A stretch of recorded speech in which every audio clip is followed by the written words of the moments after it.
Hello students, তোমাদের সবাইকে আমাদের চ্যানেলে ওয়েলকাম জানাই। দেখো, আজ আমরা ক্লাস 9-এর জিওগ্রাফির ফার্স্ট চ্যাপ্টার গ্রহরূপে পৃথিবী থেকে যে 5 মার্কসের কোশ্চেনগুলি হয় তার আনসারগুলি আজ আমরা দেখে নেব। প্রিভিয়াস ক্লাসে আমরা 1 মার্কস 2 মার্কস মানে প্রিভিয়াস ক্লাসে নয়, আমি 3টি ক্লাস দিয়েছি, মানে এই চ্যাপ্টার থেকে 1 মার্কস 2 মার্কস আর 3 মার্কসের সমস্ত কোশ্চেনের আনসারগুলি আমি আলোচনা করেছিলাম, বুঝিয়েও দিয়েছিলাম। আর যদি কেউ প্রিভিয়াস ক্লাসটি দেখে না থাকো, অবশ্যই প্লেলিস্ট চেক করে ক্লাসটি কিন্তু দেখে নাও। ক্লাসটি শুরু করার আগে বলি, তোমাদের 1 জানুয়ারি থেকে আমাদের একটি পেড ক্লাস স্টার্ট হয়েছে। সেখানে হিস্ট্রি জিওগ্রাফির সমস্ত হ্যান্ড রিটেন নোট প্রোভাইড করা হচ্ছে, স্যারের লাইফ সায়েন্স ফিজিক্যাল সায়েন্সের নোটস প্রোভাইড করা হচ্ছে। কিছু কয়েকদিনের মধ্যেই রায়মার্টিন প্রশ্নবিচিত্রার যে সলভিং ক্লাস স্টার্ট হবে তার আনসারের সমস্ত পিডিএফ, মানে এই 4টে বিষয়ের সমস্ত পিডিএফ সেই গ্রুপের মধ্যেই প্রোভাইড করা হবে। যদি কেউ অ্যাডমিশন নিতে ইন্টারেস্টেড থাকো, আমি স্ক্রিনে স্যারের কন্ট্যাক্ট নাম্বার দিয়ে দিচ্ছি, স্যারের সাথে অবশ্যই কন্ট্যাক্ট করে নেবে। অনেকেই অ্যাডমিশন নিয়েছো, এখনও পর্যন্ত অ্যাডমিশন চলছে। যদি ইন্টারেস্টেড মনে করছো যে না নেওয়াটা দরকার, সেক্ষেত্রে তোমরা কিন্তু কন্ট্যাক্ট করে নাও। ওকে, ক্লাস 9 বলে না, আমরা পেড ক্লাসটা আগে 7টা ছিল না, 7-এর অনেকেই রিকোয়েস্ট করেছো বলে 7টাও স্টার্ট করেছি, মানে আজ থেকে 7টা স্টার্ট হচ্ছে। আর 1 জানুয়ারি থেকে 8, 9, 10 মেনলি 3টে ক্লাসের স্টার্ট করে দিয়েছি, আর আজ থেকে ক্লাস 7-এর স্টার্ট হচ্ছে। ওকে, তাহলে চলো দেরি না করে আজকে ক্লাসটি শুরু করি।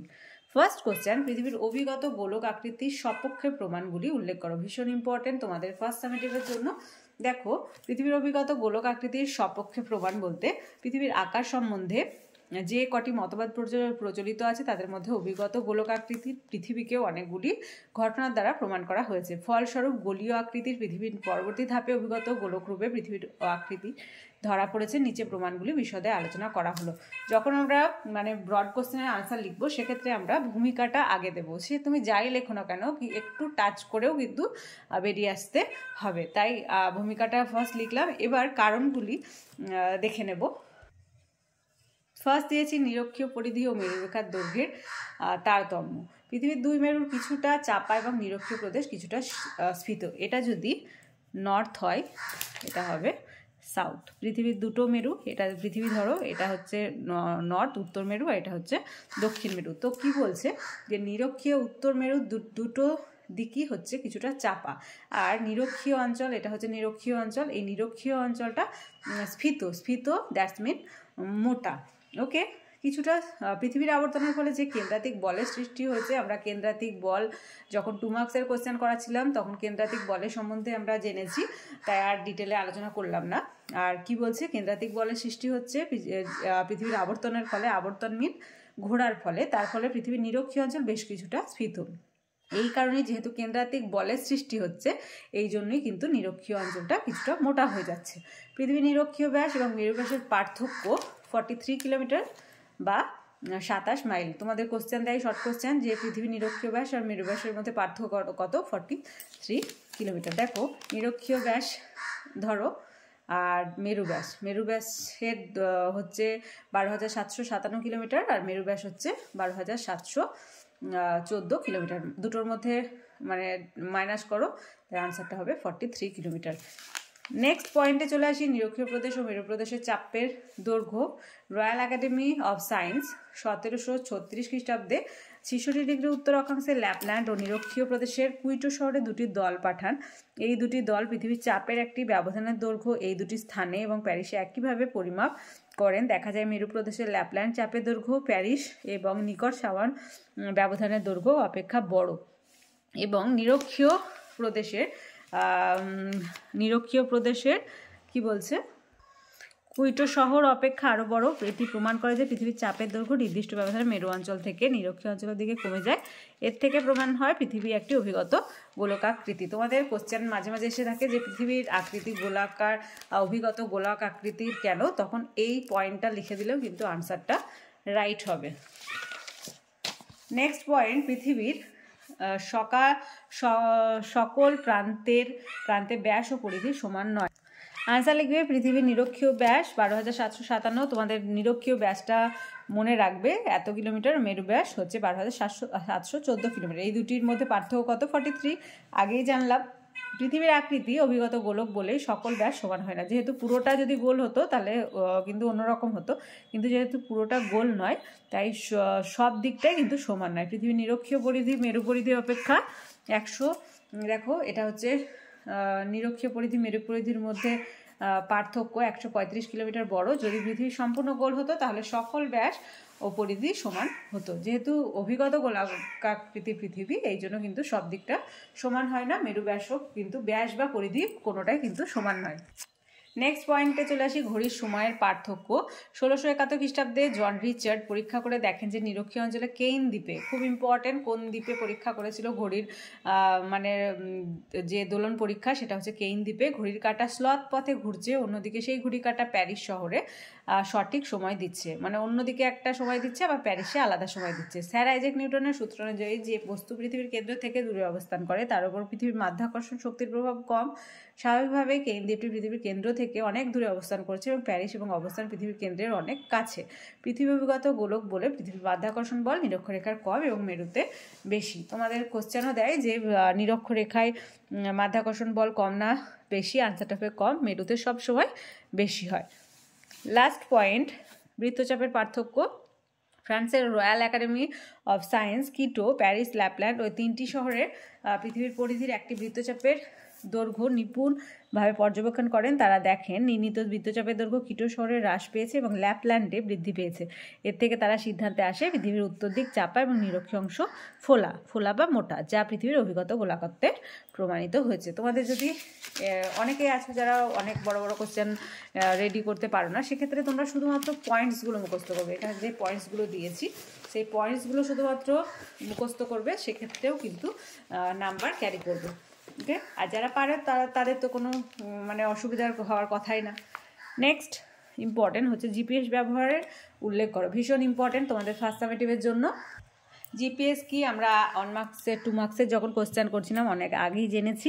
জিপিএস কথাটির পুরো নাম হচ্ছে গ্লোবাল পজিশনিং সিস্টেম। ইম্পর্টেন্ট এটা ভীষণ, মানে ফুল ফর্মটা মনে রাখবে সব সময়, গ্লোবাল পজিশনিং সিস্টেম। জিপিএস এর সাহায্যে পৃথিবীর কোনো স্থানে রক্ষাংশ, দ্রাঘিমাংশ, উচ্চতার সময় জানা যায়।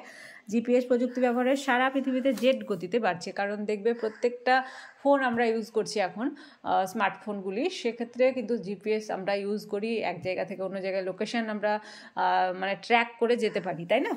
তাই জিপিএস আমাদের কি বলছে এখানে, জেট গতিতে বেড়ে চলেছে, মানে খুব দ্রুত গতিতে এই জিপিএসের ব্যবহারটা বেড়ে চলেছে। সব ক্ষেত্রেই হয়, শুধুমাত্র যে আমরা লোকেশন শেয়ার করছি ওই সমস্ত ক্ষেত্রেই না। দেখো বিমান চলাচল, বিমানে এই যন্ত্র রাখা হয় যা বিমান চলাচলে সাহায্য করে, জলযান চলাচলে সাহায্য করে, জাহাজ, স্টিমার, নৌকাতে এই যন্ত্র রাখা হয়। নাবিক সঠিকভাবে অবস্থান জেনে নিতে পারে যে কোন দিকে যাবে না যাবে। মোটর চলাচল, মোটর গাড়ি, মোটরসাইকেল, এই যন্ত্র রাখা হয়। রাস্তার দূরত্ব, রাস্তার বাধা বিপদ আছে কিনা সেটাও জানা যায়। ট্রেন চলাচলেও রাখা হচ্ছে, কারণ মানুষ ট্রেনের গতিবিধি জেনে নিতে পারে, যেতে জানা যায় ট্রেনটি ঠিক সময়ে চলছে কিনা। অনেকেই আমরা জিপিএস এর মাধ্যমে জানতে পারি যে ট্রেনটা লেট আছে না লেট নেই, এরকমভাবেও কিন্তু জিপিএসের ট্রেন চলাচলে এর ব্যবহারটাও কিন্তু ভীষণভাবে উপযোগী। ভূমির উচ্চতা জিপিএস রিসিভারের সাহায্যে যে কোনো স্থানের উচ্চতা, আপেক্ষিকতা সম্পর্কে জানা যায়। জরিপ কার্য মানচিত্রেও আমরা জিপিএস ইউজ করি। আর উদ্ধার কাজ এই প্রযুক্তির সাহায্যে দুর্ঘটনাস্থলে অবস্থান এই চিহ্নিত করা হয় যে কোথায় দুর্ঘটনা বা অ্যাক্সিডেন্টটি ঘটেছে, এবং তার উদ্ধার কাজও কিন্তু জিপিএসের মাধ্যমেই শুরু হয়, মানে খোঁজা পসিবল হয়। আর আসছে কি জিআইএস এর ব্যবহার। দেখো জিআইএস এর ফুল ফর্মটা দেখে নাও, জিওগ্রাফিক ইনফরমেশন সিস্টেম। জিপিএস এর সাথে যুক্ত উন্নয়নের গতি আনা সম্ভব হয়েছে। ওকে, জিপিএস, জিআইএস আর জিপিএস এর মধ্যে গন্ডগোল পাকাবে না। 9th হচ্ছে অপরাধ দমন। এই পদ্ধতির সাহায্যে মোবাইল ফোনে অবস্থানের মাধ্যমে অপরাধীদের চিহ্নিতকরণ ও ধরা সম্ভব। আর 10th হচ্ছে প্রতিরক্ষা। মিলিটারিদের কাছে এখন এটি অতি প্রয়োজনীয় প্রযুক্তি। যারা মিলিটারি ম্যান হয় তাদের কাছে কিন্তু জিপিএসটা ভীষণভাবে নিজেকে মানে সেফটি রাখার জন্য উপযোগী। নেক্সট ওয়ান, জিওড বলতে কি বোঝো অথবা পৃথিবীর আকৃতি পৃথিবীর মতো ব্যাখ্যা করো। এটা দেখো 3 মার্কসেরও এটা আসতে পারে, 5 মার্কসেরও আসতে পারে। সেক্ষেত্রে লেন্থটা মানে প্রশ্নের আনসারের লেন্থটা এটাই রাখবে। জিওড, আমরা জিওডের ব্যাপারেও পড়েছি। যারা প্রিভিয়াস ক্লাসগুলি দেখোনি অবশ্যই প্লেলিস্ট চেক করে ক্লাসগুলি কিন্তু দেখে নাও। দেখো, প্রাথমিক ধারণা অনুসারে পৃথিবী গোলাকার, পরে অভিগত গোলক, কিন্তু পৃথিবীর প্রকৃত আকৃতির বিষয়ে প্রশ্ন থেকে যায় যে the earth is a geoid shape. অর্থাৎ পৃথিবীর আকৃতি, আমরা জিওডের আঁকাটা দেখব, নেক্সট পেজে রয়েছে। পৃথিবীর মতো পৃথিবীর এই আকৃতিকে বলা হয় জিওড। জিওড কথার অর্থ, তোমাদের শর্ট কোশ্চেন আসে যে জিওড কথার অর্থ কি, লিখবে যে জিও কথার অর্থ পৃথিবী, আর ওইডস কথার অর্থ হচ্ছে সদৃশ। অর্থাৎ জিওড কথার এক কথায় যদি অর্থ জিজ্ঞেস করে লিখবে পৃথিবীর সদৃশ। পৃথিবীর আকৃতি পৃথিবীর মতো বাক্যটি যথেষ্ট তাৎপর্যপূর্ণ। পৃথিবীর স্থলভাগের উচ্চতম অঞ্চল মাউন্ট এভারেস্টের উচ্চতা 8848.55 মিটার, আগে ছিল 8848 মিটার, এখন ওই 0.55 বেড়েছে। আর প্রশান্ত মহাসাগর তলদেশে অবস্থিত পৃথিবীর নিম্নতম মারিয়ানা খাত। পৃথিবীর সবচেয়ে উচ্চতম অংশ হচ্ছে মাউন্ট এভারেস্ট, আর সবচেয়ে নিম্নতম অংশ হচ্ছে মারিয়ানা খাত। তো কি বলছে, মারিয়ানা খাতে চ্যালেঞ্জার ডেপথ এবং গভীরতা 11,033 কিলোমিটার, বন্ধুরতা দেখো দুটোর মধ্যে মাইনাস করেছে, আনসার হয়েছে 19,887 মিটার। সমগ্র পৃথিবীর স্থলভাগের গড় উচ্চতার 875 মিটার এবং সমুদ্রের গড় গভীরতা 3,688 মিটার। পার্থক্য মানে প্রভেদ, এটা প্লাস করেছে 4,563 মিটার বা 4.563 কিলোমিটার। অর্থাৎ পৃথিবীর আকৃতি ও তরঙ্গায়িত বা অনিয়মিত, তাই পৃথিবীর গড় আকৃতি বোঝাতে জিওড কথাটি ব্যবহৃত হয়েছে। দেখো এখানে বুঝতে পারছো কি না বোঝা যাচ্ছে না, এটা একটা বৃত্ত আকার রয়েছে ডট ডটের মাধ্যমে, আর যেটা মানে দেখা যাচ্ছে বোল্ড করা আছে সেটা হচ্ছে জিওড শেপ, এরকম বলছে। তাই মেরুর দিকটা কোথাও চাপা, মানে কোথাও নিরক্ষীয় দিকটা কোথাও মোটা হচ্ছে, মেরুর দিকটা একটু চাপা হচ্ছে, এটা হচ্ছে জিওড আকৃতির শেপ। নেক্সট কোশ্চেন, পৃথিবীর গোলাকার আকৃতি সম্পর্কে আলফ্রেড রাসেলের বেডফোর্ড লেভেলের পরীক্ষাটি ব্যাখ্যা করো। এটা ভীষণ ভীষণ ইম্পর্টেন্ট তোমাদের ফার্স্ট সেমিস্টারের জন্য। বেডফোর্ড খালে 3টি খুঁটির পরীক্ষা। প্রায় 6ষ্ঠ খ্রিস্টপূর্বাব্দে পৃথিবীর গোলাকার আকৃতি নিয়ে চর্চা শুরু হয়। অনেকেই বলে যে পৃথিবী গোলাকার, অনেকেই বলে অভিগত গোলাকৃতি, অনেক বলে জিওড শেপ, মানে অনেকের অনেক রকম ধারণা রয়েছে। এরপর বিভিন্ন দার্শনিক পর্যটক ভূবিজ্ঞানীরা গোলাকার আকৃতি সম্পর্কে অনেক প্রমাণ তুলে ধরেন। আলফ্রেড রাসেল তার মধ্যে পৃথিবীর আকৃতি সম্পর্কিত একটি পরীক্ষা করেন। নামটা কি বললাম, অ্যালফ্রেড রাসেল ওয়ালেস। ওকে, কত সালে 1838-এ কি করেছেন, 3টি খুঁটির মাধ্যমে তিনি এই স্রোতহীন দীর্ঘ বেডফোর্ড খালে 3টি খুঁটির মাধ্যমে তিনি এই পরীক্ষাটি করেছিলেন। এই পরীক্ষাতে কি আছে দেখো, তিনি 3টি সমান দৈর্ঘ্যের খুঁটি সমায়তনের কাঠের মধ্যে আটকে খুঁটিগুলিকে ইংল্যান্ডের স্রোতহীন দীর্ঘ বেডফোর্ড খালে 1 কিলোমিটার অন্তর বসিয়ে দেন। দেখো ছবিতে দেখতে পাচ্ছ, প্রত্যেকটাই আমি ধরে নিয়েছি এটা 1 কিলোমিটার করে প্রত্যেকটা খুঁটি পুঁতেছেন। এটা হচ্ছে ইংল্যান্ডের বেডফোর্ড খাল।